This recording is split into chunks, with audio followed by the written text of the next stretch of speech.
And I'm recording. Okay, great. Great. So you manage. I am not good in TV, sorry. I don't know how to do it.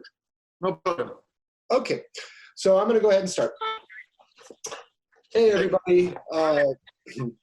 This is Eric. I'm sitting here in my my wonderful abode doing self-isolation in Arvada, Colorado. I recently made a trip to Europe. I left on the 3rd of March and wound up having to come back on the 22nd of March. It was a pretty crazy little trip, and I wound up getting involved with doing a bunch of stuff with Eurail, trying to stay on top of, making sure I could use my pass again and whatnot. And that took several weeks. And basically, long story short, I put up a post on the Eurail Traveler page because as I was doing all my travels, I became aware of the fact that, yeah, I might be able to get out of this. I might be able to get home. But there are going to be other people who are not going to be able to, for one reason or another, they're going to be stuck behind a border closure, or for some other circumstance will be stuck thousands and thousands of miles from home and be there for months. And that just really weighed on me because it was like, I'm getting out of this, but there's so many other people who are not. And I put up a post basically saying I was able to resolve my issue with Eurail. Their email responses kind of slowed down.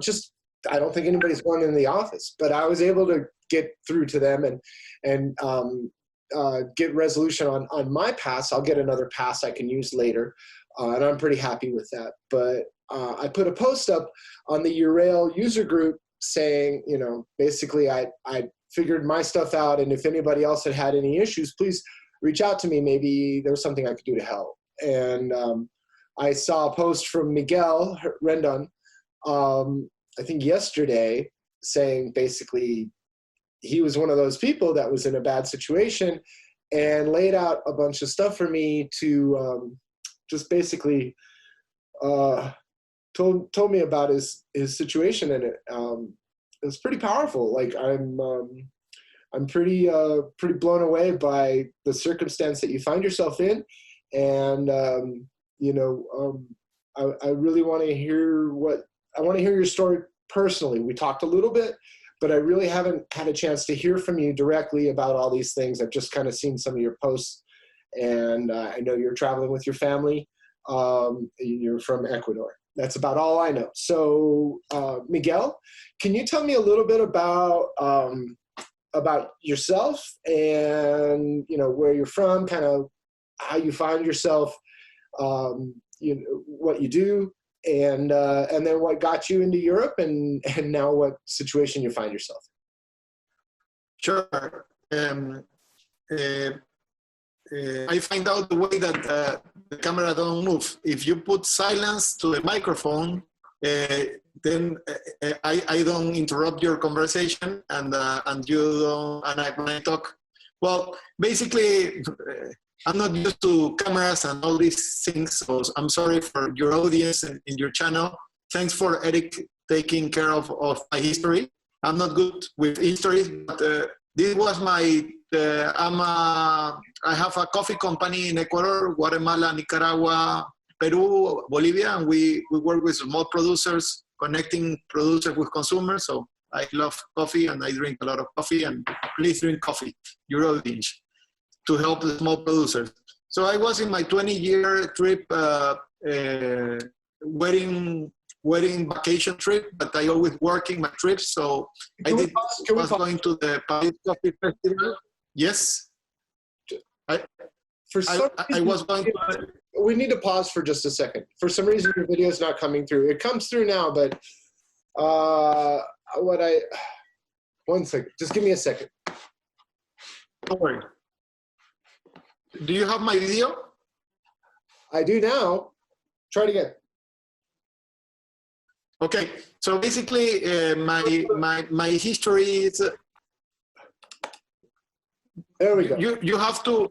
Okay. You have to silence your microphone. So there is a button where you can silence your microphone. the toolbar.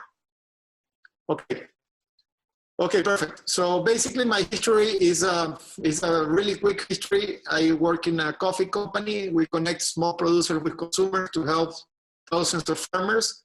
And I was making a trip. This was a family trip. So I took my wife, my 3 kids, and we came, it was a tour that we were going to go to 11 countries in Europe, but at the same way I was going to Paris, to the Paris Coffee Festival. I went to Sweden to a food coffee festival, and I was going to London and to Italy. And we got stuck here in Spain at the beginning of the trip. Didn't start well. We started in Madrid, and they stole my wallet, and I got without credit cards. So in the metro of Madrid, but because we didn't have Uber, we were trying to save a little bit, not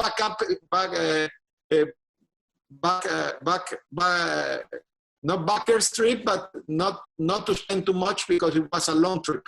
So I get it without the wallet in Madrid, and we cry a little bit in the train, but we cancel all the credit cards, and they say, hey, we have 3,000 euros. Now with these 3,000 euros, we have to make all the trip, and we have to make it.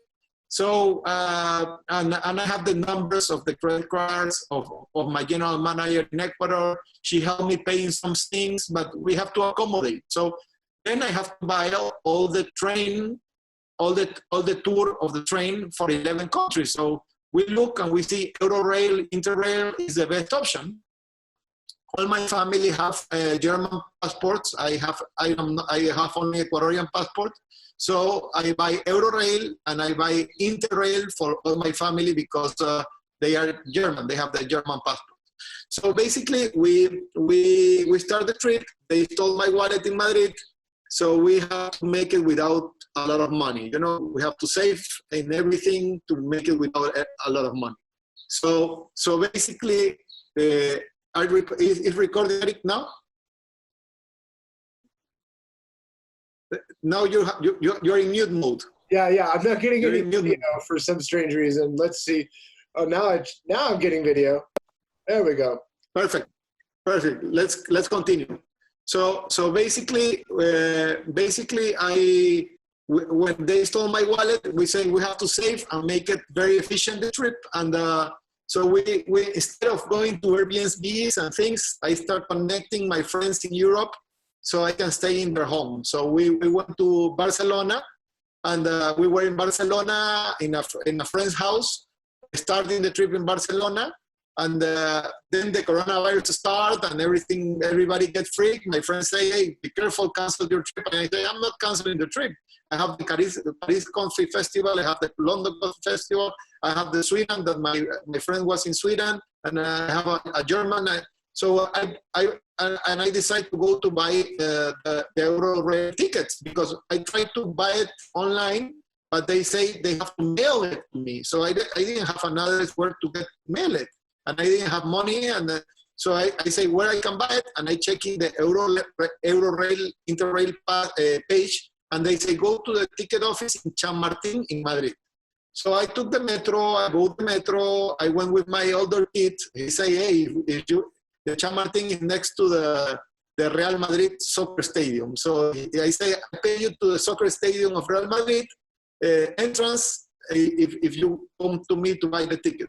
So we went to the Eurail office, and there was a desk with a lady.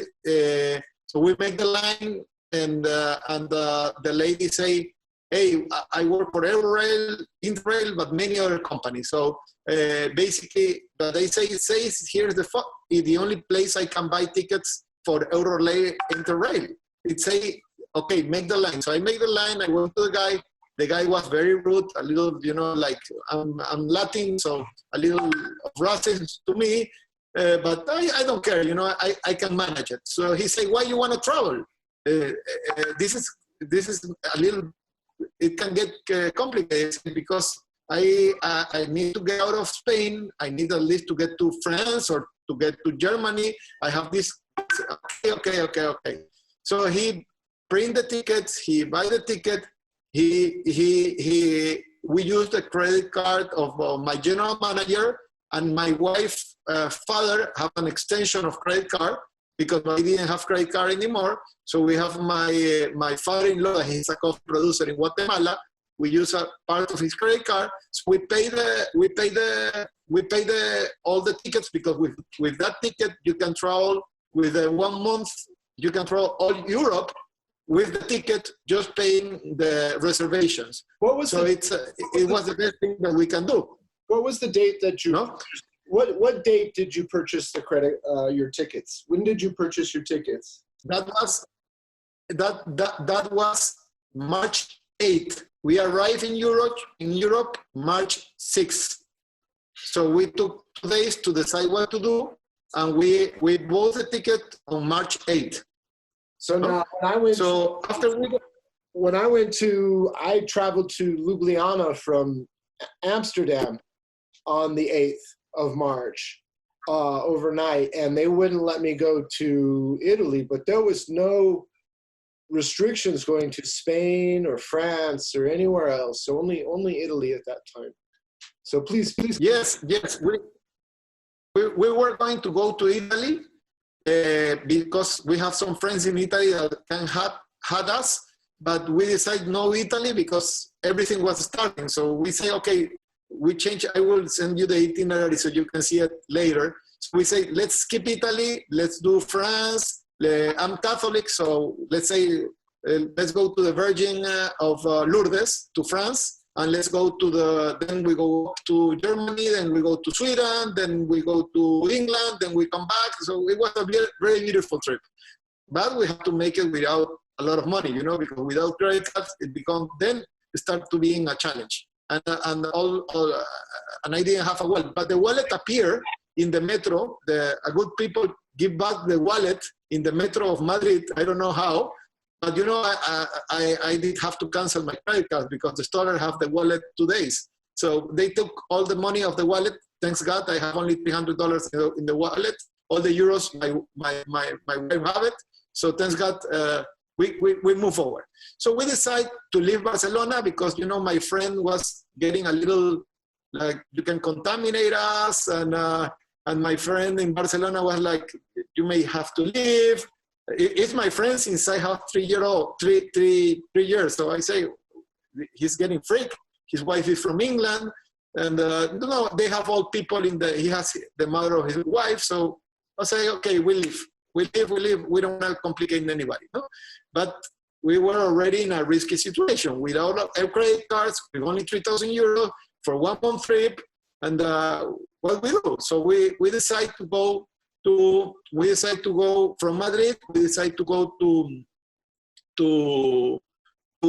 a university that I want my older son to study in Pamplona, to the University of Navarra. So we went there because I have a friend. He received us. We have to save money. He said, okay, come, don't worry. He has cancer. So he was kind in a risky situation. He's in cancer treatment in the hospital of the university.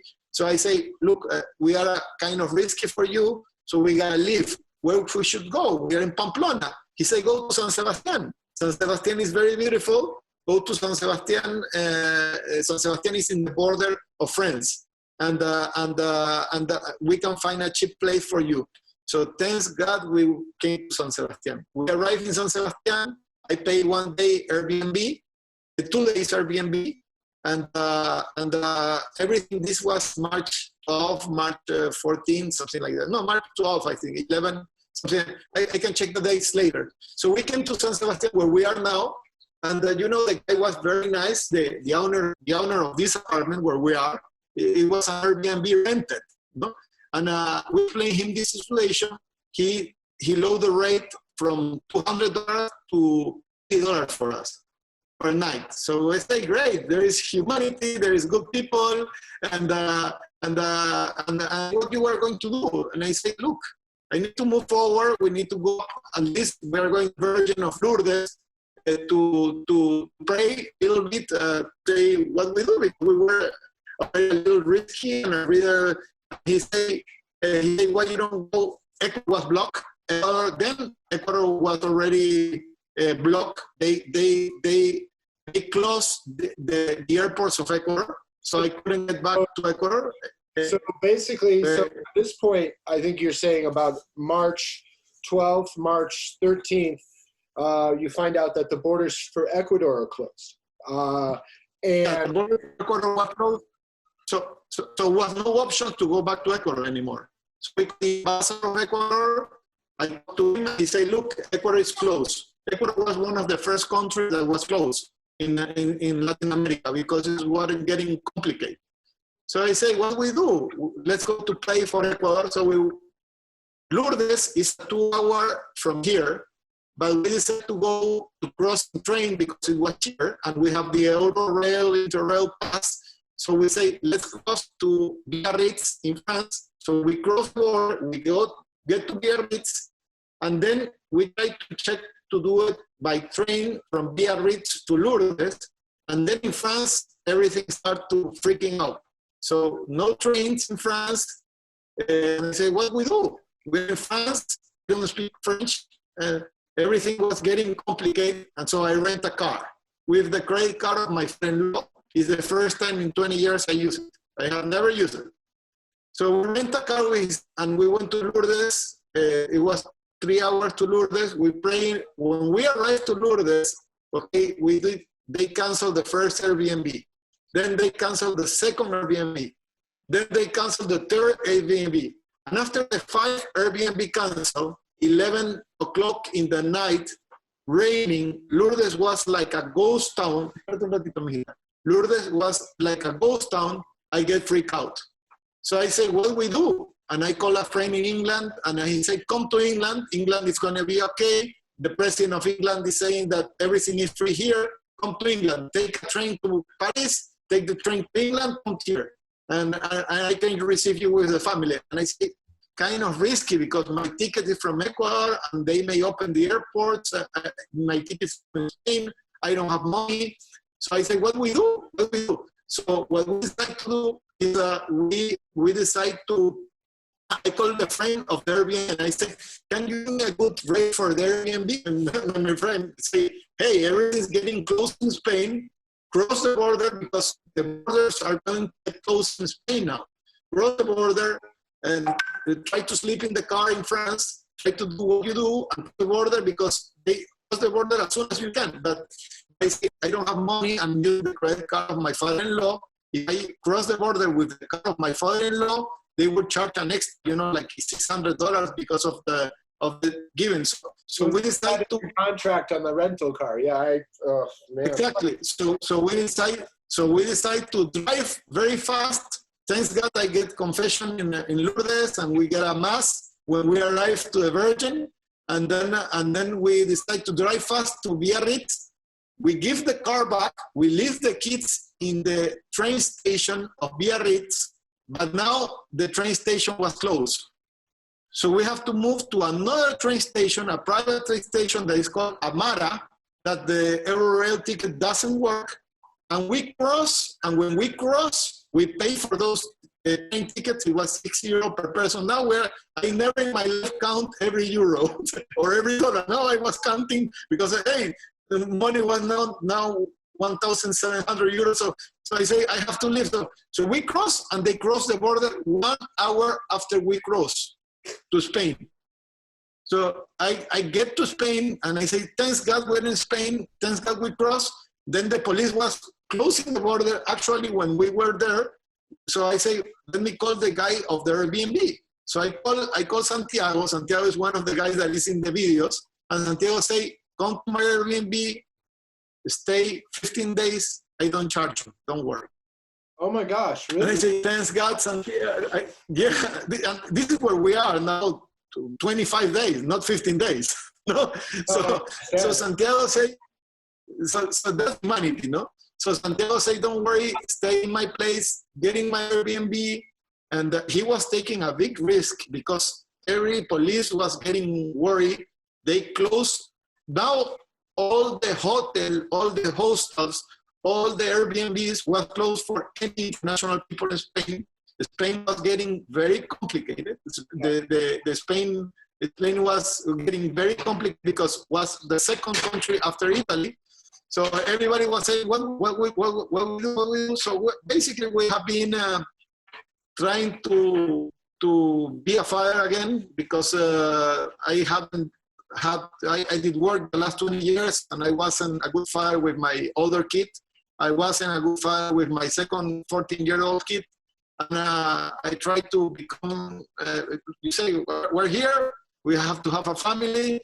So good things happen. You know, I have been learning how to communicate with my kids, how to be a better husband. But we have been 25 days in a little town, San Sebastian, that is a very beautiful town. I can send you a video later.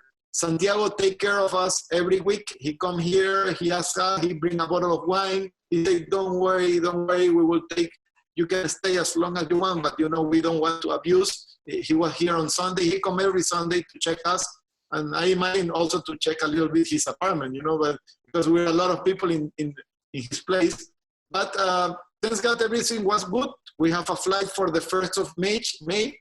And until yesterday, we were happy, because Ecuador at the same time is getting complicated. I have to fire 5 people from my company. Numbers, we lost $28,000 in March. We may lost $80,000 in April. So today I have to announce that 7 more people of my company is going to get out. So it's being complicated today, no? So I have been. So yesterday, you. I'm learning how this technology works. Your video moves when you don't talk. When you talk, your video shuts down. It's pretty funny. But what's not funny is, and we didn't really talk about this a whole lot, where you're from in Ecuador, your hometown in Ecuador. Well, 2 things. Yesterday, you had to let 4 people go. Today you're going to let 7 more people go. That's got to be very hard as a CEO of a company, to do that, because I'm sure, you know, I know a lot of people who run companies, and they consider their people working for them as to be family, and they're pretty connected. The ones I know who are running companies get pretty upset if they have to let people go for financial reasons, or because the economy goes down a little bit. So that's unfortunate. But what's even more unfortunate, and maybe you could talk a little bit about this and how it connects with you, because while you're stuck in Spain and you're doing your best to survive over there, and of course you don't have the opportunity even to go back to Ecuador, not on May 1st, but now you found out you can't even return until June 1st, right? You have to wait a whole other month, right? Is this correct? Exactly. Okay, so can you talk? Yes, it's correct. Your hometown in Ecuador, please. Well, let's start with yesterday. Yesterday, the priest that I really love died. He's the second priest that dies in Ecuador. We have more than 400 people that have died for coronavirus, and other 700 that died for other reasons. So it's more than 1,100. The government say much less, but it's more than 1,000 people that have died in Ecuador. The situation is very complicated. Everybody has seen the news. Unfortunately, the last president of Ecuador is putting a dark campaign using all the dead people in the streets. That is not totally true. The situation is very complicated, but there is no old people in all the streets, dead people in all the streets. That's not true. There is dead people in some places. There are some people that is dead, but they don't find the places because obviously the system of dead people collapsed in Ecuador because they are not used to have 1,000 people dead in 1 month. Any country is not used to that. No? Yeah. An extra 400 people dead is not used to. But the country is very beautiful. It's not all the images that you see of Ecuador, of Guayaquil, of my hometown, they are not, it's like, they are like the poorest areas. If you go and you take pictures of videos of the poorest areas in New York, yes, they are terrible. But there are also nice places in the States, in Europe, in all over. So unfortunately, the last president of Ecuador, that he want to come back, he want to return to be president again, he's doing a dark campaign showing the bad side of Guayaquil. we are in a crisis. There's a lot of people dying. There is a lot of people losing their job. Ecuador is a country that the number one income is oil, and number two income is agriculture. Oil, you know what is happening with oil. Oil prices are, so the country is losing billions of dollars every day. So now the president doesn't have money even for the flights, humanitarian flights. So I understand, I say no problem. So people that are combating and paying the flights, but for sure the situation in the country is very, very, very, very poor, because there is a lot of people in the country that live with what they work in every day. They eat with what they work in every day. So now these people doesn't have what to eat. So we are focused to give food to them, because now there is something that we never see. Like in the States, people is starting to buy guns, no? Because now everything is freak out in the country, but the country is a beautiful country. It's not like the images that you see there. But you're also a CEO of an agricultural company. So you said something about providing food. Can you talk about that a little bit? Yeah. Well, what we have done, we have give more than, as a company, we have give more than 10,000 coffee bags. But all food companies are giving to the people. But the thing is that, the food can help for a while, but the jobs that are lost and the hurt of the economy, it's for more time. So there is some like immediate things that we have to do, like giving food to the people so people don't die of hunger. But also you have to try to keep exporting and try to keep managing the country and try to lose as many jobs as possible. No, so it's kind of it's a very difficult decision, like leaving people live. Who I'm leaving? I'm not leaving the people that have lower salaries. I'm letting go the people have higher salaries, because they can survive 10 months, 1 year with the salary that they did have. But the people that they have lower salaries, they can survive 1 month. So the decisions that we're making every day are very complicated. And I have a medium company. There are people that have companies I have friends that have 4,000 employees. Here they have let go 700 employees already. So imagine all these people that doesn't have what to eat. That's really serious. My situation here in Europe with Eurail, Interrail, this is a joke. I will get the money from Eurail or from anybody, even if I have to go and clean houses here.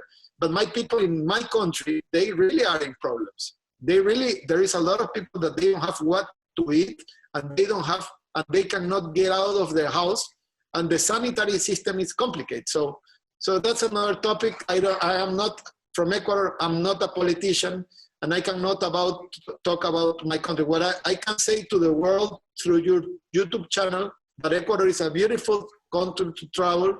I invite you to come, Eric, to travel to Ecuador. It's not all the images that you see dead people on the street. Ecuador is one of the most beautiful countries in the world, and all you need is Ecuador. We have everything in Ecuador. No? So I don't want to get sentimental, so let's go back to the history. Yeah, no, it's okay. I just, and it's interesting to hear you say that there's a political side to the images that we're seeing out of Guayaquil. Still, it's a very complicated and a very challenging situation, not only there, but all over. I just came across a video today from a woman in the Bronx who's talking about her experience in the Bronx in the United States. And it's pretty dark as well. So this is, but it's still that's a very interesting part for me, was the fact that not only is your situation complex, but you're trying to manage a situation over 5,000 miles away that's also very complex, and doing the best you can with it. So what is it that you need to do right now to make sure you can get through the next couple of months? Well, first, we need to survive with $1,100 that we have. 1,100 euros, sorry, no dollars. Euros is more than dollars. Then I need to be my family safe, not infected with the virus for sure, because if any of my family get infected, we have a problem, but I think we are in a good place. I'm trying to find a humanitarian flight. I have been talking with the ambassador, even yesterday I talked with I sent a message to the vice president of Ecuador that he's doing a terrific job. Otto, if you see this video, Otto, thanks for the job that you're doing. All our authorities are doing the best that they can. So thanks all the authorities that are doing a terrific job in Ecuador, working 20 hours a day. So I don't want to. Just to be clear, yes. Just to be clear, you're saying that from where you're standing or from your perspective, the people who are managing the situation in Ecuador are doing the best they can.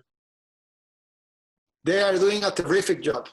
They have made some mistakes, like the mayor of my city. Unfortunately, she closed the airport, for example. She said, the president say, don't close the airport, and she decided to close the airport, no? And then she get sick of coronavirus, that I think it was a fake sickness of the mayor. So everybody's making some mistakes, but the authorities in general, even the mayor of my city, are doing the best, and they are working very hard.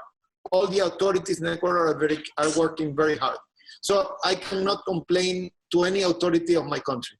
So first I have to survive. I need to help the country. I need to help my family employees. As you say, that for me is very difficult what is happening to my employees and to my company. I need to help the community. I need to give coffee to the hospitals.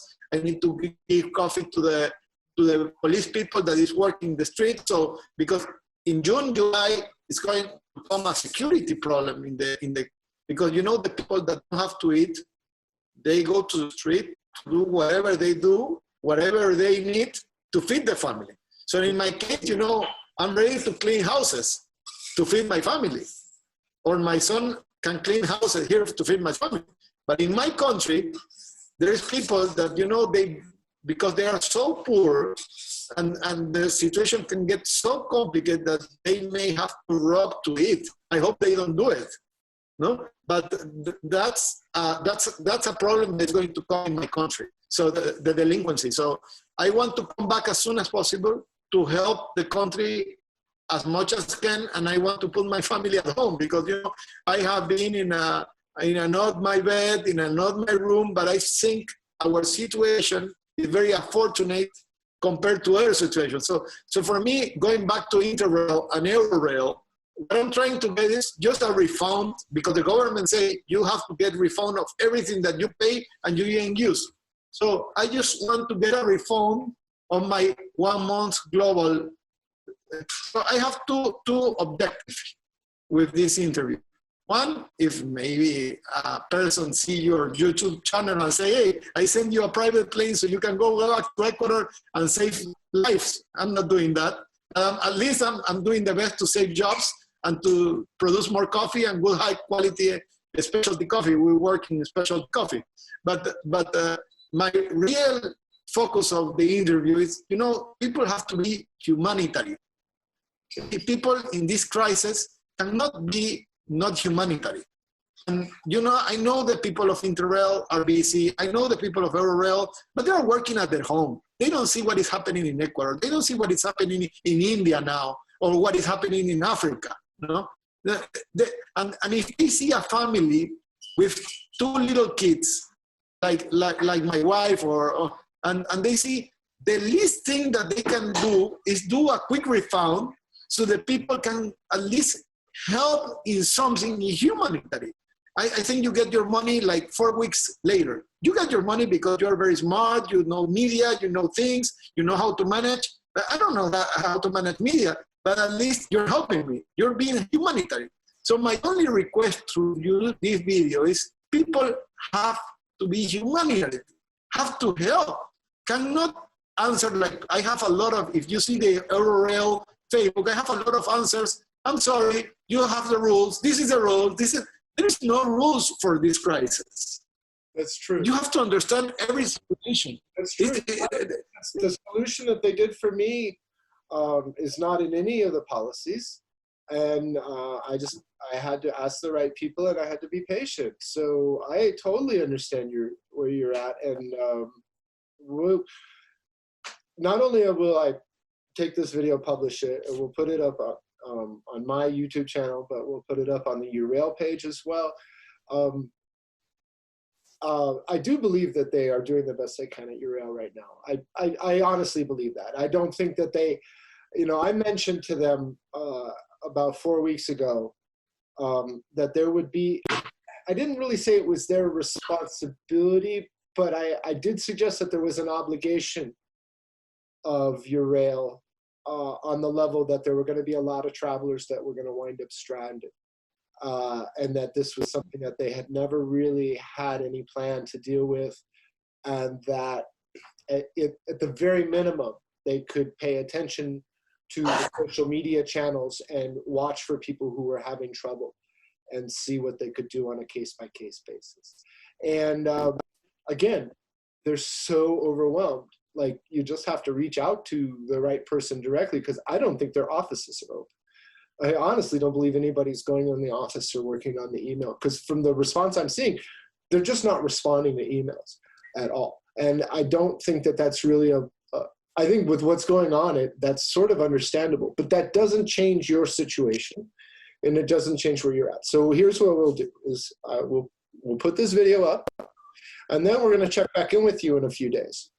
And we'll check back in with you in a few days after that, and we'll keep checking in with you and see how you're doing. Thank you very much. Thank you very much, and thanks for the interview. I'm sorry, but this looked more like a psychology thing of, but I need to get out many anger that I do have with the situation, and I hope your audience can understand it. I hope the Eurail people can understand it, but we need power, and we need the best decision that we can for my family, for the people. But my only last message is, please try to be human, no, and try to understand humanity's situation. All right, one last thing, and I'll put this in the description for this video, but you're the CEO of a coffee company. What is the name of the coffee company? And if people want to find out more about this coffee company online, where would they go? escoffee.com, very easy. Just ES, like escoffee.com, that's it. Like coffee, the Spanish coffee, ES coffee. No, like Ecuadorian specialty coffee, or like this is coffee, ES coffee, S coffee, and that's it. Good. Okay, well, I'm going to stay in touch.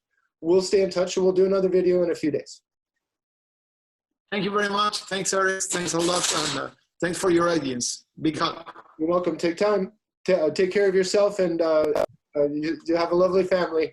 So at least, like you say, there's something good comes out of this, that you get to get closer with the families. Thank you very much. Thanks, and I hope you can move forward with your back injury. Be sure that we will make some time so that we have extra time now to recover. I admire a lot your resilience, because I'm sure you're going to be a great reporter of travelers all over the world. Well, I'll have to come to Ecuador now. So yeah, I'm ready to receive you. I have a friend that didn't charge me for 1 month here, so I cannot charge you for some days if I still have a house in Ecuador when I'm back. All right. We'll talk soon, Miguel. Okay, you take care. Okay, you too. Bye-bye. Bye-bye.